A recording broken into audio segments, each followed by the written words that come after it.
નમસ્કાર. ઓકે, નામ સુથાર ગિરીશ, અહીંયા નજીકથી જ આવું છું. આ બિઝનેસ નતો કરતો, એના પહેલા મારો પોતાનો એક બિઝનેસ હતો. એ બિઝનેસ હું કરતો હતો અને લાઈફ જેમ તમારી જાય છે મારી પણ લાઈફ જતી ગઈ. એટલે સવારે જવાનું, સાંજે આવવાનું, મહિનાની અંદર જે પૈસા આવે એની અંદર ઘર ચલાવવાનું. બધાની સિચ્યુએશન આ જ છે કે નહીં? હેલો. એનાથી બહાર કોઈ વ્યક્તિ કશું વિચારી શકતું નથી. વિચારી એટલા માટે નથી શકતા કે પરાણે સેટ થયું છે કે બીજું કંઈક કરીશું અને ના થયું તો એ ના થયું તો ના ચક્કરમાં ત્યાં રહ્યા, પણ વિચારી લીધું કે થઈ ગયું તો સાહેબ જિંદગી બદલીના સ્ટેજ પર બી આવી શકે કે નહીં? અને પરિસ્થિતિ એવી છે કે પપ્પા 13 વર્ષના નાની ઉંમરના હતા અને ગામ છોડીને અમદાવાદમાં આવી ગયા. સ્ટ્રગલ વાળી લાઈફ રાઈટ છે. 4 ભાઈ બહેન, 4ના એજ્યુકેશન કરાયા, એક નાનું ઘર બનાવ્યું. એમાં પપ્પાની લાઈફ 65 પૂરી થઈ ગઈ. એટલે પપ્પાએ લાઈફની અંદર બહુ સ્ટ્રગલ કરી. 15 વર્ષની નાની ઉંમરની અંદર એઝ એ મારા ઘરની અંદર ટ્રેજેડી બની ગઈ. પપ્પાનું મગજ અસ્થિર થઈ ગયું, ઘરની જવાબદારી આવી ગઈ. તો 15 વર્ષની નાની ઉંમરમાં જવાબદારી મારા માથે આવી ત્યારે ખબર પડી કે આપણા મા બાપ આપણને કઈ રીતે મોટા કરે છે. રાઈટ છે. તો બસ 15 વર્ષની ઉંમરની એક નશો હતો કે પૈસા કમાવા છે. એટલે એ ટાઈમે મારા પપ્પા સારા પૈસા કમાતા હતા, એટલે બધા ઘરે આવતા હતા. અને જે દિવસે આ બધી વસ્તુ થયું અને પૈસા પૂરા થઈ ગયા એટલે બધાએ ઘરે આવવાનું પૂરું કરી દીધું. ત્યારે સમજણ પડી કે પૈસા હશે તો બધા બોલાવશે, બાકી કોઈ બોલાવતું નથી. ત્યારે નિર્ણય લીધો, 10 ધોરણ ધોરી પડ્યો અને 10 ધોરણ પછી નિર્ણય લીધો કે પૈસા કમાવા છે. 3 મહિના જોબ કરી, પણ જોબમાં ખબર પડી કે પૈસા મળવાના નથી. પોતાનો બિઝનેસ ચાલુ કર્યો. પૈસા નતા, 6,500 રૂપિયા ક્યાંથી આગા પાછા કર્યા, મશીન લીધું અને બિઝનેસ કરવાનું ચાલુ કર્યું. 17 વર્ષ મારો પોતાનો બિઝનેસ કર્યો લાકડાનો. પણ 17 વર્ષમાં કયું થયું નહીં. 17 વર્ષે પાછળ વળીને જોયું તો 6.5 લાખ રૂપિયા ખર્ચો. હેલો, કેટલો ખર્ચો? 6.5 લાખ રૂપિયા ખર્ચો. ઇન્કમ હતી 35,000 રૂપિયા. 12,000 રૂપિયા વ્યાજ ભરવામાં જાય, બાકીના જે વધતા હતા 12-14,000 રૂપિયા. 11 જણનું પરિવાર ચલાવવાનું ચાલે ભાઈ, તો પણ ચલાવતા હતા. રાઈટ છે. એડજસ્ટ કરતા હતા. અને એવા સમયે આ મોકો મળ્યો, કોઈ વ્યક્તિ ખોટું બોલીને દેવી સિનેમામાં પિક્ચર જોવા જવું છે એવું કહીને બેસાડ્યો હતો અને આ પિક્ચર બતાવ્યું હતું. થેન્ક્સ ટુ બાર 500-700 આપીને પેલા પિક્ચર જોઈને લોકો ઉભા થઈને મસ્તી કરીને જતા રહે. પણ મારા મિત્રોએ જબરજસ્તી ખોટું બોલીને માય લાઈફસ્ટાઈલનું પિક્ચર બતાવ્યું. આ ભીડમાંથી ચીરીને તાળીઓની દુનિયામાં લાવ્યો અને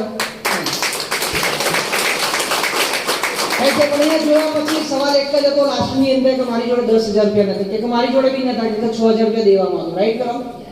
તો વધારે નતું વિચાર્યું. 3 પોઈન્ટ ખબર પડી કે દુકાન બદલવાનું છે. જે કમાઉં છું, જે પૈસા આવે છે, બહારથી દુકાનથી સામાન લાવું છું, એની જગ્યાએ બંધ કરીશું ને અહીંથી સામાન લઈશું. બહાર કોઈ આગળ લઈ જવા માટે જવાબદારી નથી લેતા, અહીંના લીડરો જવાબદારી લે છે. રાઈટ છે. બહાર કોઈ સપના માટે પૂછતું નથી, અહીંયા લોકો સપના માટે પૂછે છે. રાઈટ છે. બહાર આખી જિંદગી કામ કરજો, પૈસા આવશે, અને કામ કરવાનું બંધ તો પૈસા બંધ. પણ અહીંયા એવું કહેવામાં આવે છે 5-7 વર્ષ કામ કર્યું, એક સારી નેટવર્ક, એક સારું ટીમ બનાવી લીધું, તો તમે નહીં રહો તો વારસદારને સગવડ.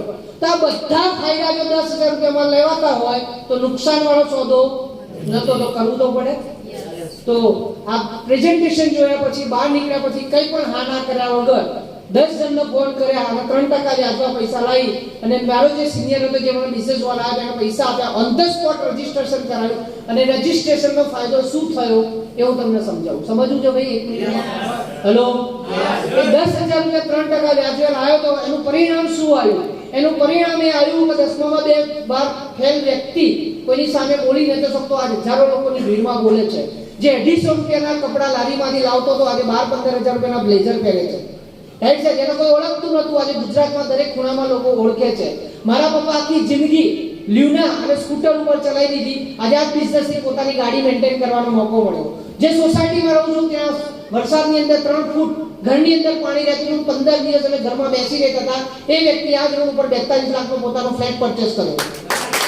એનાથી આગળ વાત કરું તો ઉનાળામાં ધાબે સુતા હતા. પપ્પાને કહેતા હતા પપ્પા પ્લેનમાં બેસવું છે. પપ્પા કે કોઈ દિવસ બેસીશું, એ તો ના બેસાડી શક્યા. પણ મેં મારા મમ્મી, પપ્પા, મારા ભાઈ બધાનો ફ્લાઇટમાં બેસાડ્યા. મારી જોડે કામ કરવાવાળા 180 કરતા વધારે લોકોને બાઇક ફ્લાઇટ ફેરવી દીધા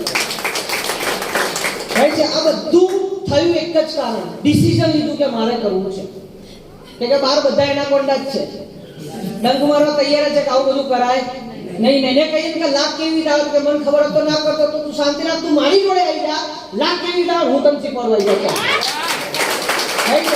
એ એટીટ્યુડ પેલા બોલે વર્ષથી આવી ગયો હતો કે અહીંયામાંથી નતો આવ્યો, 10,000 લઈ લીધા, ટ્રેનિંગમાં બેઠો, ત્યાંથી ખબર પડી આનું ફ્યુચર, અને ફ્યુચર સમજમાં આવ્યું ખાલી 5 થી 10 વર્ષ લાઈફના આપવાના છે, જેટલું કે એટલું કરવાનું છે, મગજ બંધ રાખવાના પૈસા મળે છે બસ શોર્ટમાં.